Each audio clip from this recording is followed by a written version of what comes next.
पर मौजूद हैं इस समय जो कि क्षेत्र में वो यहाँ पर मौजूद है आज तक पर हम उनसे बात करने की कोशिश करेंगे अवधेश जी से कि शायद बात हो जाए उनसे, क्योंकि जिस तरीके से चुनाव के नतीजे आए हैं उनसे भी हम बात करने की कोशिश करेंगे।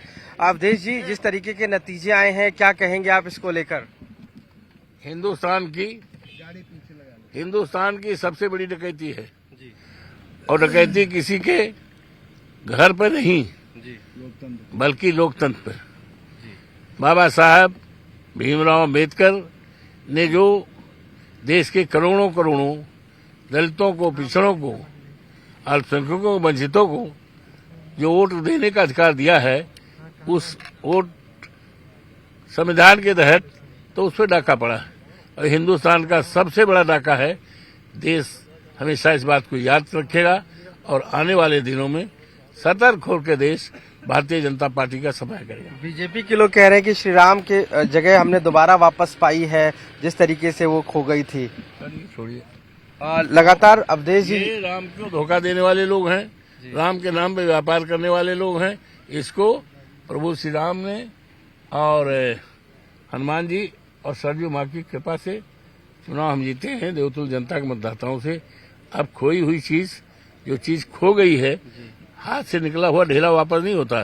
जो खो गई है, जो चीज खो गई है, तो भले ही मुंह छिपाने के लिए कहें कि हमें खोई चीज मिल गई, खोई चीज नहीं।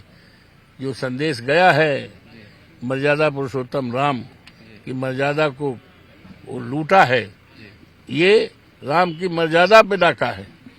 ये हिंदुस्तान की लोकतंत्र पे डाका है। बाबा साहब भीमराव अम्बेडकर के संविधान पर डाका है और देश का सबसे बड़ा डाका है। सर, पीडीए का क्या कहेंगे? कुछ कार्य नहीं हो पाया पीडीए का, क्योंकि जनता जिस तरीके से आगे बढ़ी है तो पीडीए का आप लोग आगे लेकर चल रहे थे, उसमें कुछ कार्य सफलता नहीं मिल पाई। आप समझ नहीं पा रहे हो यार, पढ़े लिखे नहीं हो क्या? कितना पढ़े हो? हमने कहा है कि बाबा साहब भीमराव अम्बेडकर ने जो मताधिकार दिया है, उस मताधिकार पे डाका पड़ा है। ठीक है नहीं? वही समझ लो। हाँ, डाका पड़ा है। पीडीए ने पूरी तरह से एकजुट होकर के, और यही पीडीए भारतीय जनता पार्टी की सरकार का सफाया पूरे देश में करेगा, प्रदेश में करेगा। 2027 के लिए मैसेज है एक तरीके। हाँ, पक्का है, एकजुटता है, एक रूपता है। पूरे प्रदेश और देश का पीडीए इकट्ठा होकर भारतीय जनता पार्टी की सरकारों को नेस्तनाबूद करेगा, हटाएगा। चुनाव आयोग पर भी सवाल उठाए थे आप लोगों ने, उसको लेकर भी कुछ जिस तरीके से वोट फर्जी। आयोग तो जितना निष्क्रिय रहा है, पता नहीं उसकी क्या लाचारी रही। हम तो भैया 9 बार के विधायक हुए, 6 बार मंत्री रहे हैं, तमाम चुनाव देखा है।